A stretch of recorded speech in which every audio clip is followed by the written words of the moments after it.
Welcome to candidates for Senate Seat 35. Democrat candidates Richard Valverde and the Republican candidate Dana G. The order of opening statements and closing statements has already been determined by the East Greenwich High School Civic Action Club. Our candidate Valverde will begin with the opening statement. Candidate G will be ending with the closing statement. As a reminder, each candidate has up to 2 minutes to make an opening statement. Following this, the candidates will each be given the same 3 questions. They'll have 2 minutes to each respond, and will alternate the order of those responses. After that, individual questions with up to 2 minutes to respond, and the other candidate has 1 minute to respond to that question if they so choose. And to wrap up, candidates will be given 2 minutes for a closing statement. The timers are right in front of you here. They will hold up a sign indicating 30 seconds left, and then when the time is up, you'll also get a notice there. Anyone who has to leave during the forum, please try and do so quietly, closing the doors behind you, and refrain from speaking in the hallway. And please try and hold your applause until after the end of the forum so that everyone can speak without interruption and is treated with respect. So thank you. Let us begin. Candidate Valverde, your opening statement. All right. Thank you, Chuck. And thank you all for coming out here tonight to hear about your choices in November. So I've been out talking to voters, knocking on doors for many months now. And one of the questions that I get asked most often is, why are you doing this? Why, given what you know about the way politics works in Rhode Island, why in the world would you want to get involved? And I think it's a great question, because it really gets at the most important thing that we need to know about the people who are running to represent us. Why are they doing it? And for me, I can tell you, we need leaders who are going to fight for the policies that are going to move Rhode Island forward. And for anyone who knows me, they know that I have never sat on the sidelines when there is work to do. I know public service is a calling that I have heard for as long as I can remember. It's what drove me to work on Capitol Hill on behalf of disenfranchised voters. It's what drove me to work for food banks during the height of the recession to make sure that seniors and working families and veterans had enough to eat. And it's what has driven me to spend so many hours up at our State House talking with legislators, speaking at rallies and meetings, and testifying at hearings on legislation that will move our state forward.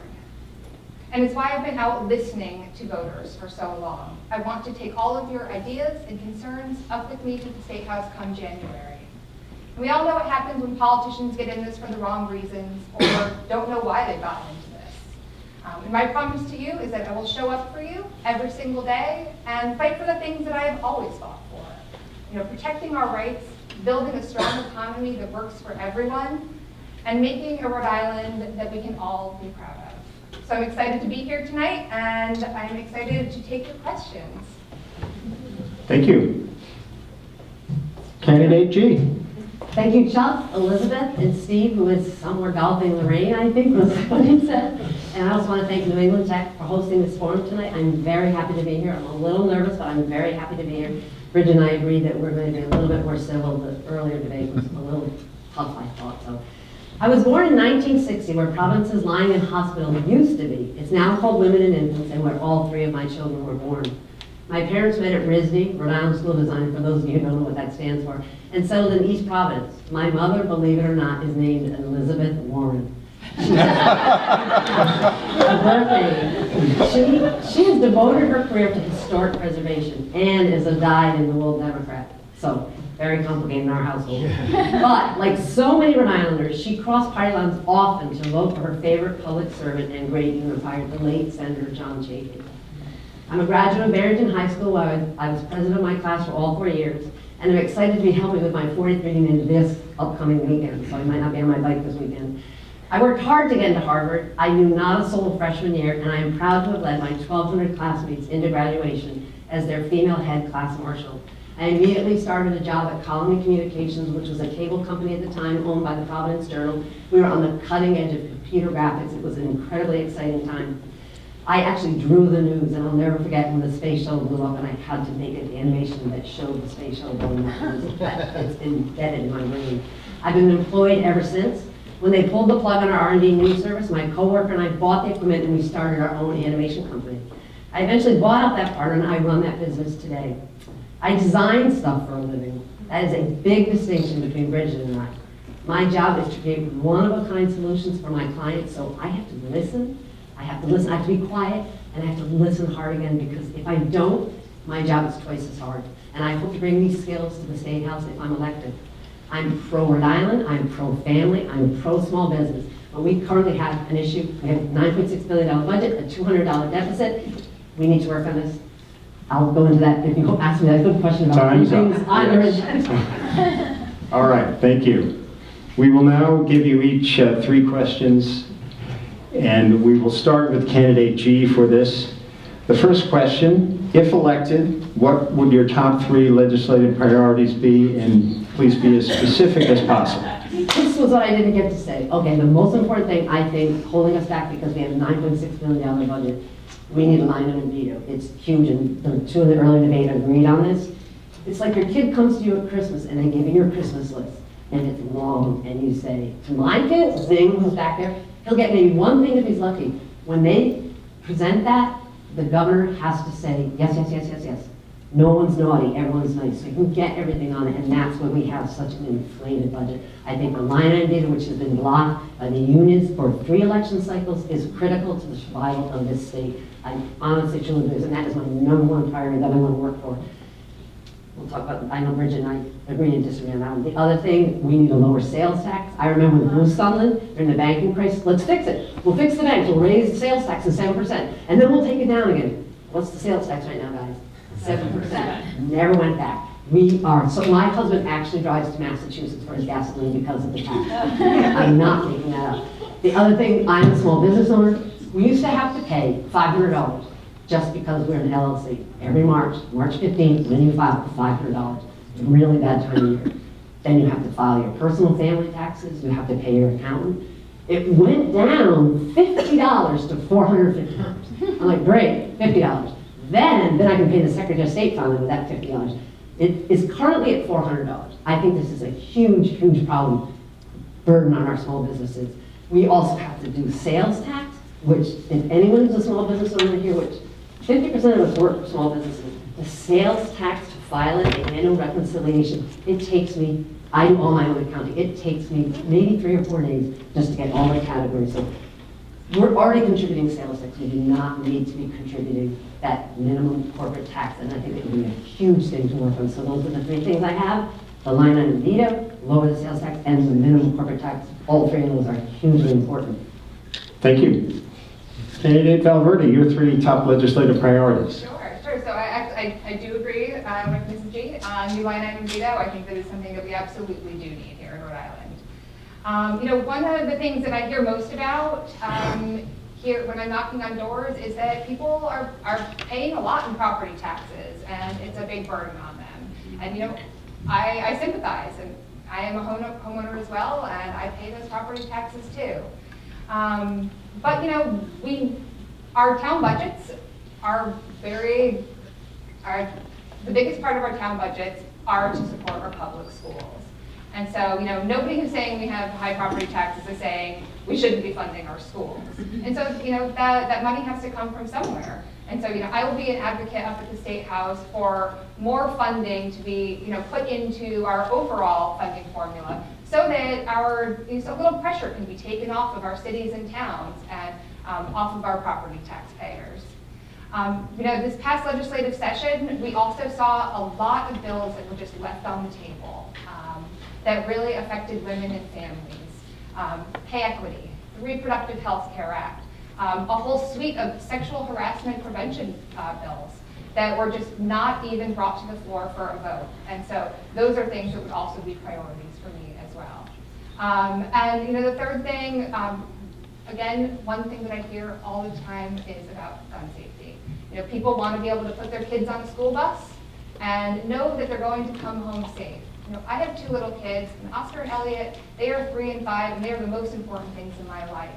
And, gun violence is something that has touched so many of our lives. It has touched my family, and I think that we need to do whatever it is that we can to make sure that our families are safe. Thank you. Second question, and we will start this with candidate Valverde. If elected, will you support Dominic Ruggiero for another term as Senate President? Well, I certainly cannot deal in absolutes right now when we don't even know who the candidates will be for Senate President. I think that Dominic Ruggiero has done an admirable job as Senate President, but I could not say for sure if I would support him, given not knowing who the other candidates would be. Thank you. Candidate G. I promise not to get contentious, but I have a huge issue with Bridget's answer. Dominic Ruggiero has been in office since 1985. That's 35 years, and she herself has said she's against the old boy network.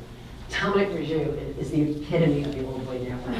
He has worked for the unions his entire time while he's been in the State House. If that's not a conflict of interest, I don't know what is.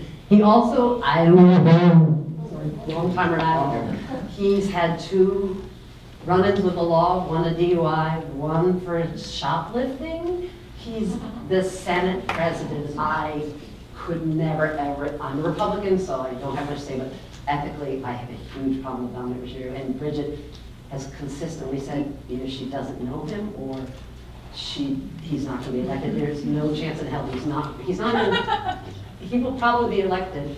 And the other thing I just want to say is, Bridget, I've been going through campaign finance just because it's so hard. You have to do it constantly. Bridget took a PAC contribution from the AFL-CIO, so I have a little issue with that too. So. Thank you. Next question, and we'll start with candidate G. As a state senator, what is your role in local town and school issues? This is interesting because I listened to what Anthony said, and as someone who goes to the State House at 3 o'clock in the afternoon, you're in your town. I work at my house. People know how to get me. I'm incredibly involved in my community. I think because I'm a woman, a mom, a community member who has volunteered after prom, East Greenwich Basketball Association, people come to me with their problems. You can't imagine the requests I get, the emails I get in my work days for help me about something in this town. So it's difficult though because it's not my role. We have an incredibly dedicated school committee. They spend hundreds of hours. I joke about this, and I joke with Mike Dunnigan. He's running for town council. My husband was a town councilor. I know how much time that takes. The school committee is almost, I would guess, double that. It's a lot of work. We have dedicated people. So I trust them to do their job. If they have issues, they'll come to me. I'll take it to the State House. They know I am incredibly accessible. Anyone in this room who knows me knows that I answer any email that you have ever sent me. If I do it immediately, because if I don't, I get backed up, so I get right back. So if I needed to bring local issues to the State House, of course I'll do it. Thank you. Candidate Valverde, how do you see your role in local and town affairs as a senator? Sure. So the members of the town council and the school committee they're on the front lines of what's happening in our towns. They are the most plugged into the problems and the successes that we're having here on the local level. So I would certainly like to meet with them regularly to find out, what are the pressure points in our towns? Where do we need help? What kind of legislation could help us out on the local level, and take all that information back up to the State House. I would like to address one thing that Dana mentioned earlier, taking a PAC contribution from the AFL-CIO. Our unions are incredibly important here in Rhode Island and across the country. They are the organizations that have provided us with so many things that we take for granted. Our weekends, our overtime pay, health care. These are all things that I understand that people sometimes think that union is a dirty word. But it is not. They are the hard-working Americans that that deserve to be protected and supported. Thank you. Now we go to round 2 with the random from the hat questions. Each candidate will have 2 minutes to answer, and then the other candidate has 1 minute to respond if they so choose. And we will start with Bridget Valverde for the alternating model. 2 minutes to answer, and here's the question. East Greenwich children have good public schools. How can you ensure that every child in Rhode Island has access to similarly good schools in their cities and towns? So, it is incredibly important for all of our students across Rhode Island to receive an excellent education. And we are really lucky here in East Greenwich and North Kingstown, where I'm from, that we do have excellent public schools. I mean, every child deserves that. Education is really the foundation of our economy, of the future of our state. So, when we have employers that are looking at Rhode Island to come in here, they want to see, do we have a well-educated workforce that can fill the jobs that they are looking to fill? And so we need to do whatever we can to strengthen our education system. And I think part of that is allocating more money across the state for our public schools, as well as empowering our teachers to teach the way that they would like to respond to the needs of our students and not be so rigid. Thank you. Candidate G, if you'd like to respond, you have a minute. So I have a minute. We have a bond issue coming up. It's $250 million, and I usually don't get on the bandwagon of a big bond issue, but I think this is an important one because it also addresses the problems with our schools. It will it will form a committee that schools will have, schools will have to come up with a safety policy, submit it to the state, and then they'll have to do it every 3 years. So the school bond issue is not just about buildings falling down, it's also about making our schools safer. We are blessed in District 35. We have incredible schools, incredible teachers. Our graduation rate it ranges because we are 4 communities, so it's really difficult when you start talking about school systems. I don't want to, our graduation rate is from 90 to 97% across the 4 towns. Bigger issue though, we have 80 kids in homeless shelters. So you ask, in District 35, we have 80 homeless kids identified by the schools. How do those kids go to school and compete with these kids getting National Merit Scholarships? But we're my time's up, sorry. Thank you. Next question, and we will start with Dana G. 2 minutes. 2 minutes. In 2011, the federal government ordered Rhode Island to improve opportunities for adults with disabilities, but funding has not increased to be able to comply with that order. How would you help the state comply with the federal consent decree? Okay, this is out of my wheelhouse. I tried to identify as many subjects as I was comfortable and thought would be brought up here. I am going to take a pass on this because I don't want to talk like I know what I'm talking about, because this is something I'm not going to research. I'll let Bridget have the floor. Sure. She can have my 2 minutes if she Would you like to? Can you actually repeat? Yes, I will. In 2011, the federal government ordered Rhode Island to improve opportunities for adults with disabilities. Funding has not increased to be able to comply with that order. How would you help the state comply with the federal consent decree? Sure. So, if we're being ordered to, supply some more money, well, then I think that we have to build that into our budget.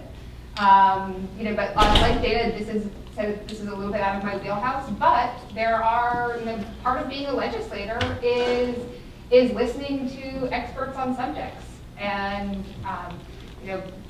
listening to the people who work in these fields. And so as a state senator, that is something I would do if this is a problem that we need to address. Thank you. Next question, and we will start with candidate Valverde for 2 minutes. Does the General Assembly need to do more to protect the state's waterways? If so, what would you do? If not, why not? Sure. So, our waterways they have gotten cleaner, and as a state, we really rely on the natural beauty of our waterways, of our coastline. It's a huge part of our economy and our personal recreation. Waterways are very important.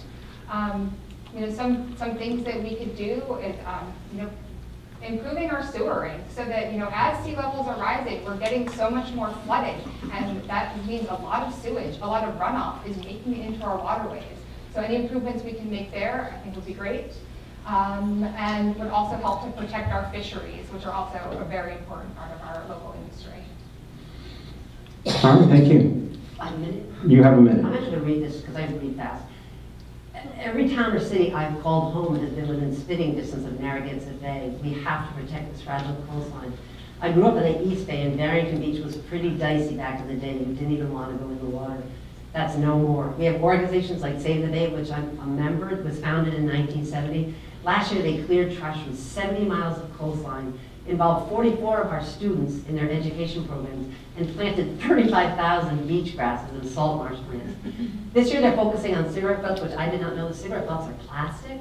Bob Bacon's here tonight from Greg's Restaurant. I know the Restaurant Association is getting on board with, instead of just sticking that straw in your drink, they're actually asking you, do you want a straw? Because straws are plastic. They are littering our beaches. I know it sounds crazy, just one straw, but one straw adds up. So we're taking baby steps with very simple things, and people are really paying attention. Social media has helped a lot getting the message out. I do a lot of that messaging for my client T's restaurant, so the hospitality industry is on top of it, so excellent. Thank you. Next question, we'll start with candidate Dana G. 2 minutes for this. Do you support universal health care for Rhode Island? If so, how would the state pay for it? If not, why not? This is really tricky, because I don't think what many people know, I do not support universal health care. What you need to know is 98% of Rhode Islanders are already covered under the Affordable Care Act. The Affordable Care Act is not going anywhere. If anything, it needs a couple of improvements from what I've been reading. If you're a family that makes $80,000 and there's 3 in the family, you're not getting any money out of the Affordable Care Act. So there's actually holes that need to be stopped up. What was the other? Oh, yeah. Health insurance premiums, this is huge because they need to be fully deductible. That would help the burden on our small families immensely. The other thing about universal health coverage, Rhode Island, we're pretty progressive. 12% of America is still not insured. So we need to work on it, but I don't think right now this country is ready for universal health care. Thank you. Candidate Valverde, you have a minute. Sure. So I absolutely do support a move to universal health care. We do have great coverage rates here in Rhode Island. 95% of Rhode Islanders are covered, thanks in part to the Affordable Care Act. The Affordable Care Act, however, is being chipped away at, every day by the Trump administration. And the coverage that people have here in Rhode Island is not always the coverage that they need. We have people on really high deductible plans, and we have people with co-pays that they just can't afford. They're still not getting the care that they need. So yes, I would support a move to universal health care. It cuts out the waste, it cuts out overhead, and I think Medicare is really the model that we should be following. Thank you. Next question, we will start with you for 2 minutes. Do you believe that state taxes are causing people to move to states like Florida or New Hampshire? If so, what's your remedy, if any?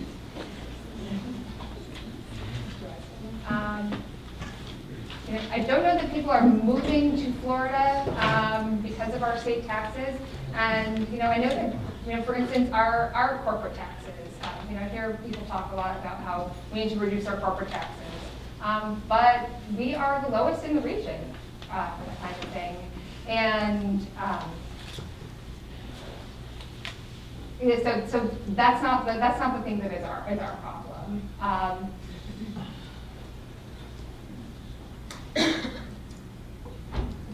I'm not sure what the solution is for people here that might be moving out of state, but I think we have a lot of people that are moving into Rhode Island, and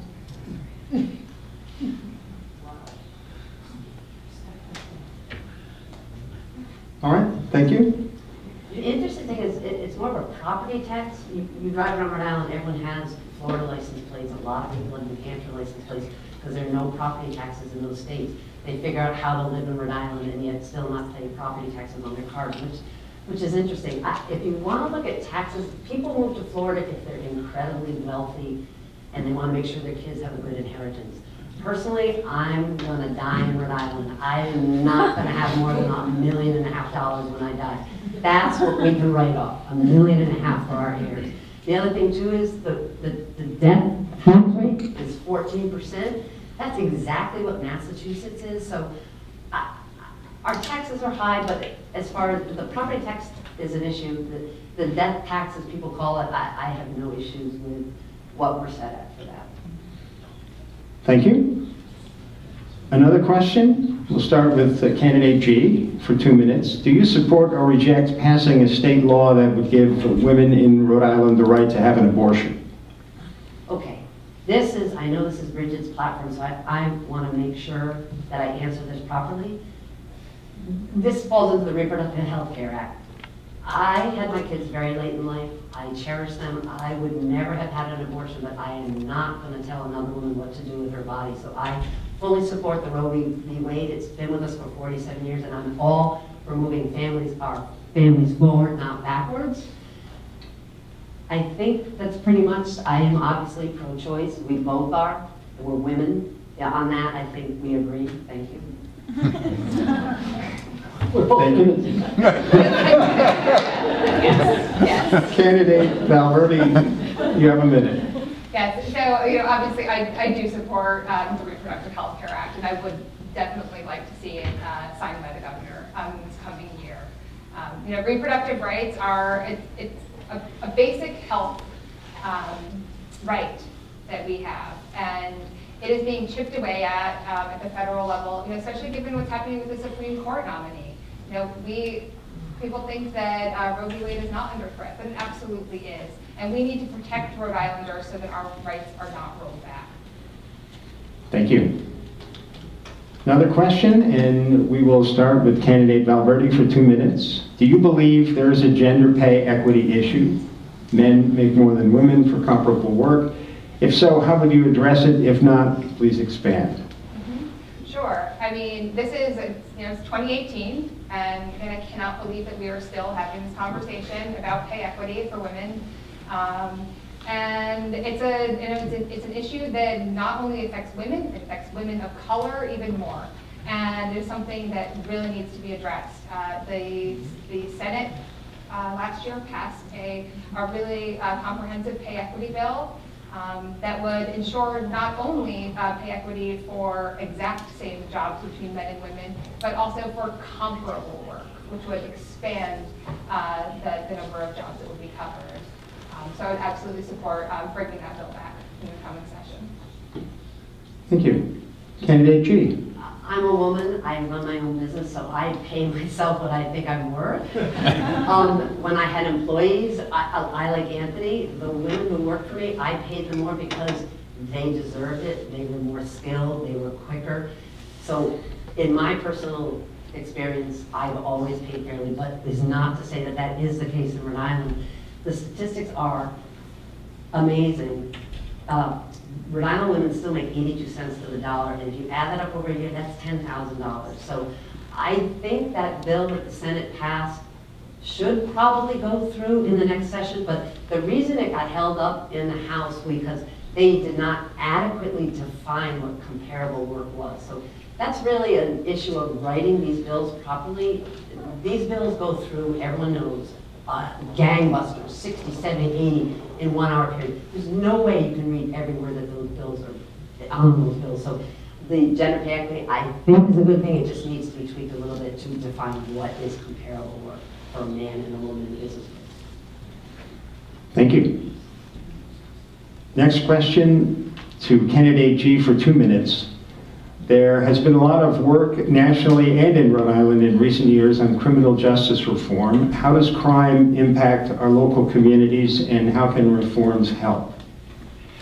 This is interesting because 5 years ago, my family, we had a home invasion at our house in East Providence. That's why if anyone goes by our house now, they know we have 2 very large German Shepherd dogs.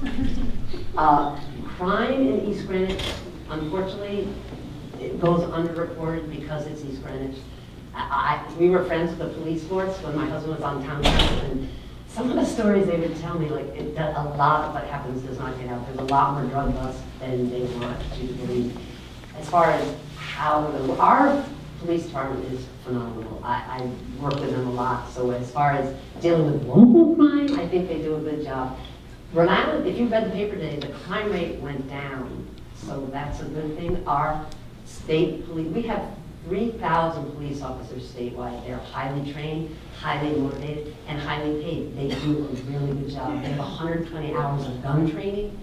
So we are, compared to the rest of this country, we're in a pretty good state. We're small, so they communicate with one another. I'm sure all of you watched that chase through Cranston last year. Those police were all over that, minute by minute. They knew there's a really good communication system set up. Thank you. Candidate Valverde, you have a minute. Sure.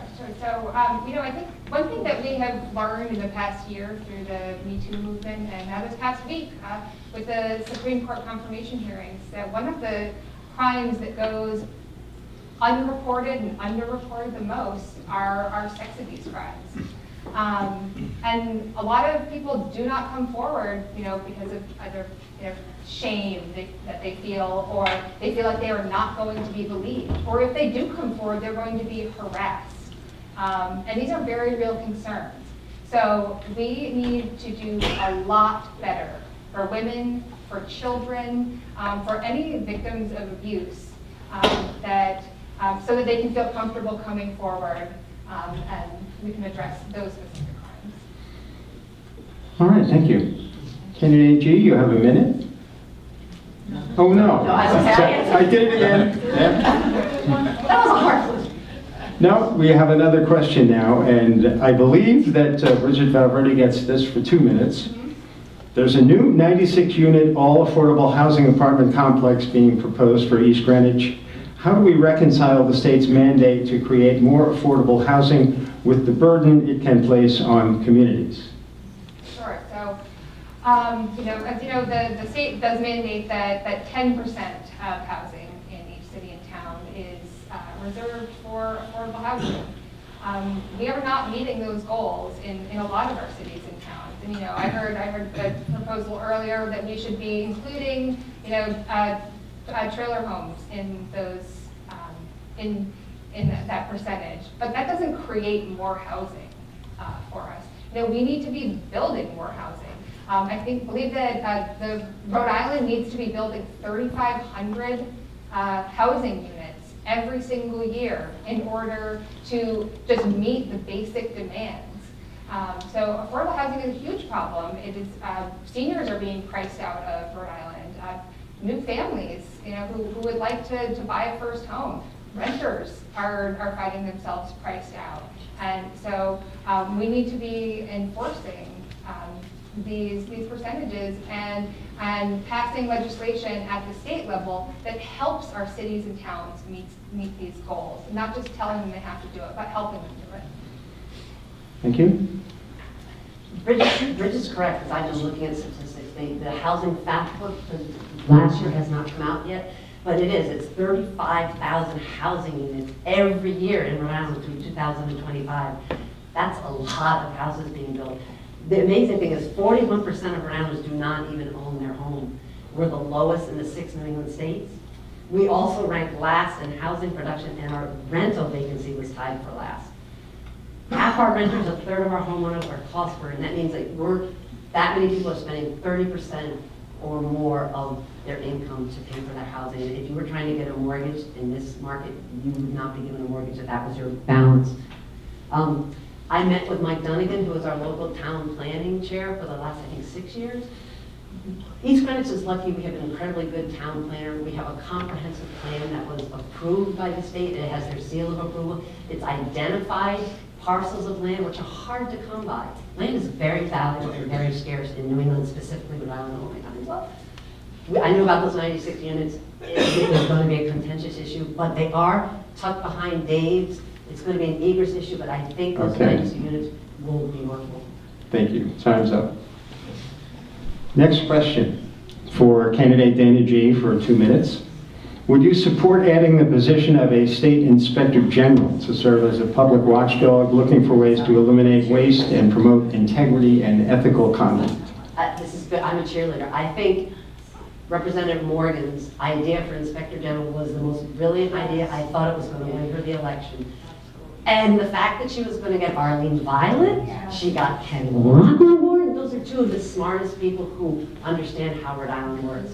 I fully approve of an independent Inspector General. Someone needs to be accountable for what goes on up there. There is so much waste. There is so much crap. The Inspector General would, that I would be so happy if Arlene Violet was our Inspector General. I'm sorry, it's just the idea. I just drove off the road when I heard it on the radio. So yes, Inspector General, even though I say our budget is getting too big, it would be an added expense, but I think of the money it would save. If we had Ken Block working on UHIP for us, we would be saving millions. So yes, I fully want an Inspector General for Rhode Island, please.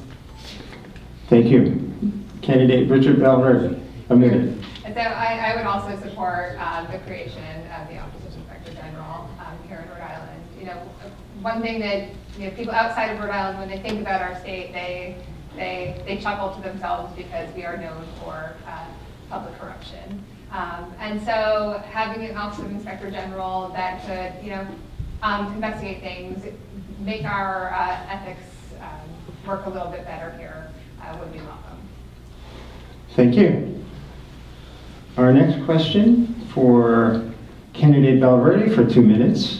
On which Senate committees do you or would you like to serve, and how would that benefit East Greenwich? Sure. So I would love to serve on the Judiciary Committee. Our current state senator does serve on the Judiciary Committee. And I have spent a lot of time sitting in that hearing room, listening to testimony on really important legislation, like we talked about, the Reproductive Health Care Act and gun safety laws, and things like our voting laws. So much important legislation that affects every single Rhode Islander every day comes before that committee, and it would be an honor to serve on it. I would not want to go out of my wheelhouse. I do not have a background in lawyering. There are a lot of lawyers up at the State House who know how the legal system works. I would be much more comfortable in the finance department. Like Anthony, I'm a small business owner. I understand the day-to-day workings of a business, so I would want to be in finance. The next question is for candidate G for 2 minutes. The proposed Burrillville power plant doesn't come before the General Assembly, but do you support the plant? Why? Why not? If they were putting that plant in East Greenwich, I think East Greenwich would have a riot. I think they're getting away with it because they're chucking it up into the northern community. I think they should have offered that community more in compensation for putting the plant there, but it's not to say we don't have an energy problem. Renewable energy is our biggest problem. My electric bill has gone up 35% in the last 10 years since I've been here. I think we need to find more renewable energy sources. Solar is the cheapest right now, but it takes up a lot of land. I think what's happening off of Block Island is amazing. We have the test offshore wind project was only 5. We now will be building 50 offshore wind turbines, which will be generating energy for us. Originally, they were saying 24 cents per kilowatt hour. Now they're saying it's going to come in at 10 cents. Rhode Island, right now, we pay more than 16 cents per kilowatt hour. The national average is 10. So if we get those wind turbines going, we'll be up to where the national average is. So the Burrillville is very contentious. I don't think it's going to go through because they're having water issues. So I think that project is actually going to go away. But I applaud us embracing other renewable energies. North Kingston has the first, this is so cool, the high school students have the first offshore wind certificate program in the country. They'll be graduating their first class in 2 years. I was so proud of North Kingston when the chamber is partnering with a lot of the DEM to get these kids up to speed, because one project creates thousands of jobs. The offshore wind farms can make as many as 1,000 jobs for Rhode Island, which is not to take away from the fishermen, but it's a very large ocean. The plot where they're putting it between Block Island and Martha's Vineyard is they're not going to put it in the shipping channel. So renewable energy, specific offshore wind, you hear pros and cons. I think it's a good thing for the state of Rhode Island and for our students, especially those NK kids who are so ahead of the curve. District 35 is all over it. Thank you. Thank you. Candidate Valverde. Yes, so the Burrillville power plant, is I do not support it. I think that the people of Burrillville have made it very clear that they don't want a dirty fossil fuel burning plant in their backyard. They already have one. We shouldn't be making investments in additional fossil fuel infrastructure. We should be making investments in green energy. You know, Rhode Island has already been a leader in this sector with our first onshore wind farm, and we can go further. We should be looking at additional green energy sources like wind and tidal and solar power.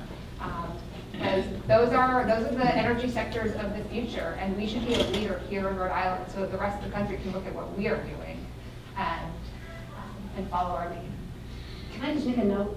The Clean River Energy Project in Burrillville is actually not fossil fuel. It's actually natural gas burning, so it's not as bad as everyone thinks. And diesel oil. Natural gas is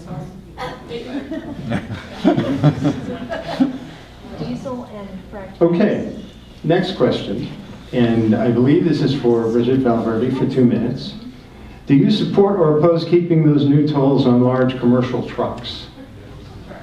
You know, we needed to fix our roads and bridges. And so, you know, the choices we had were taxing the vehicles that do all of the damage to our roads, or passing that cost on to all of us. And so I think it is very fair that we should be taxing that we should be tolling the trucks that are ruining our roadways, so that we can fix our bridges and roads to help build up our economy. So yes, it is something. I think the tolling is absolutely ridiculous. I think they're going to lose that lawsuit because as soon as they're set up, the gantries are set up, if you've been to New Jersey, the gantries they set up are the exact ones that they're going to start tolling us. Yeah. I think it's a really easy, uncreative way to solve budget crisis that we have right now. So I am totally against the tolls. The irony is the Bridgeworks plan that the Republicans had submitted used existing funds. They didn't need to do those tolls. Patricia Morgan was all behind it, and they went ahead and did it anyway. So I'm hoping the truckers win that lawsuit because I think it's un-American to be tolling just the truck drivers. Thank you.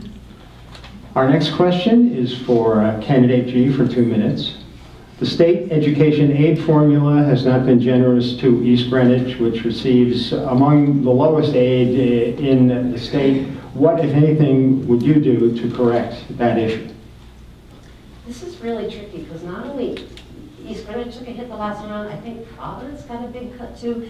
The problem with that education funding, it's based on a lot of things. It's based on enrollment, poverty levels, reduced school lunch enrollments, and also a community's ability to pay and generate monies for their schools. So right off the bat, everyone thinks Luigi has plenty of money to pay for their schools. So they weigh all these things together.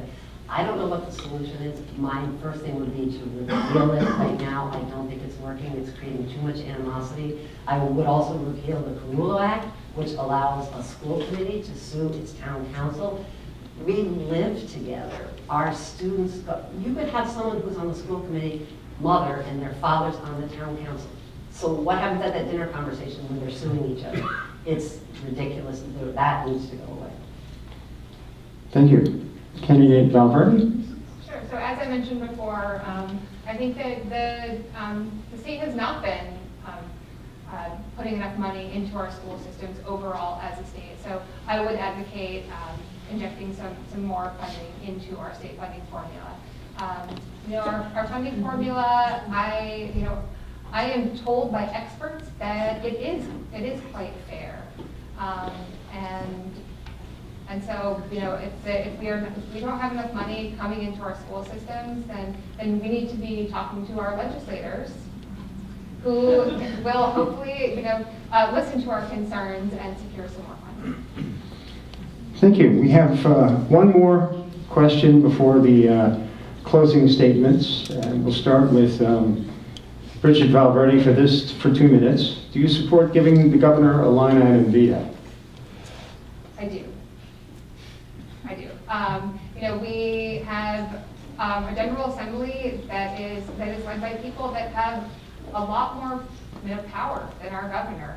Our governor should be able to look at a budget that is passed out of the General Assembly and be able to cut things if necessary, and restore that balance of power in our state.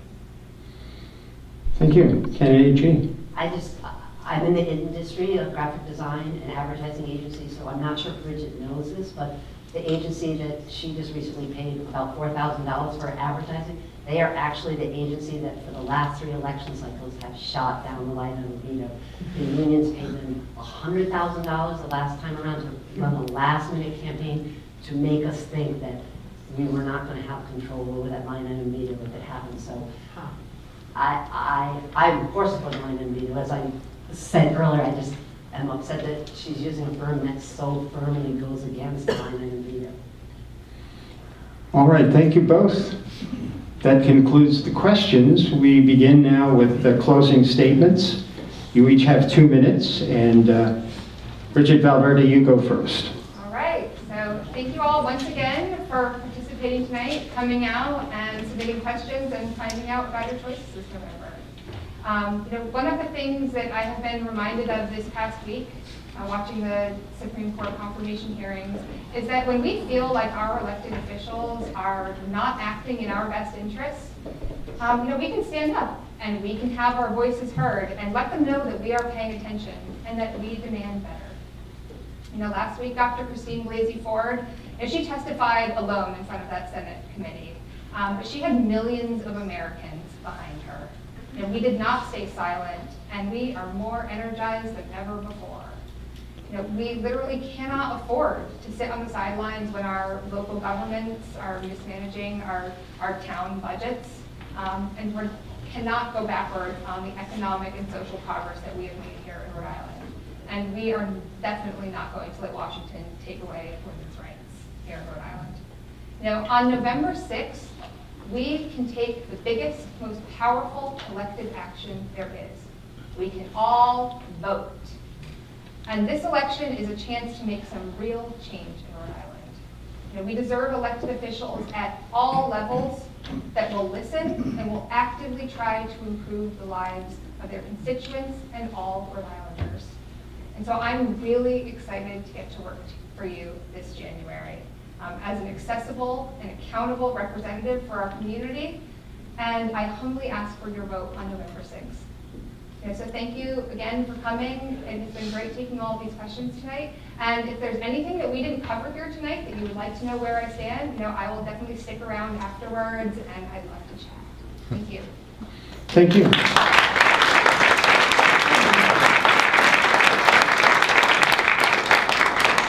All right, candidate Dana G., your turn. I've lived in this beautiful state my entire life. It makes me so sad when we rank so low in so many national polls.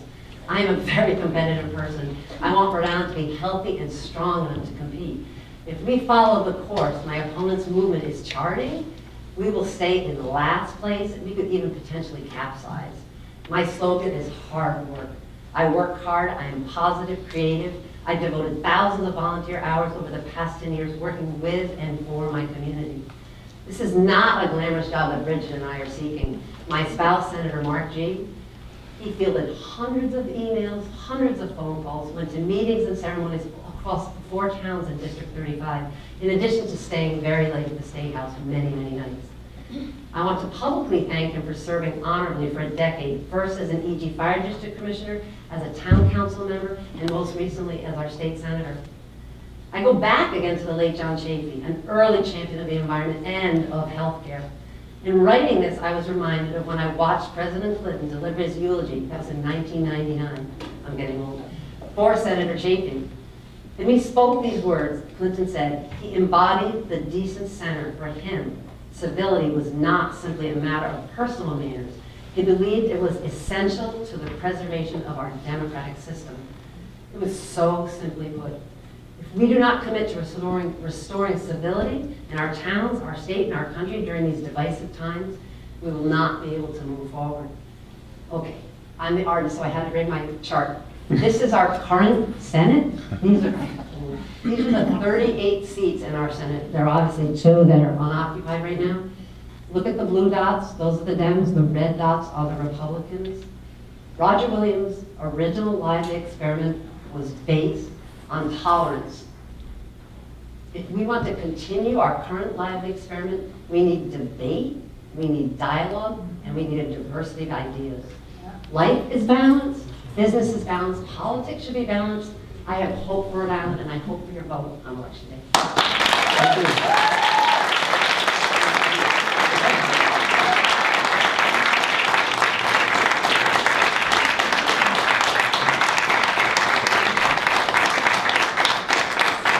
Thank you to both of our candidates.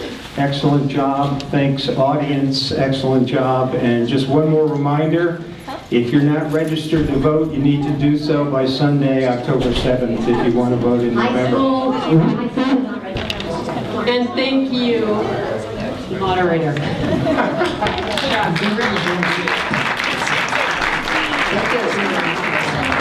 Thank you, East Greenwich News, and thank you, East Greenwich Chamber of Commerce and the New England Institute of Technology. Thanks very much. Good. How's it going?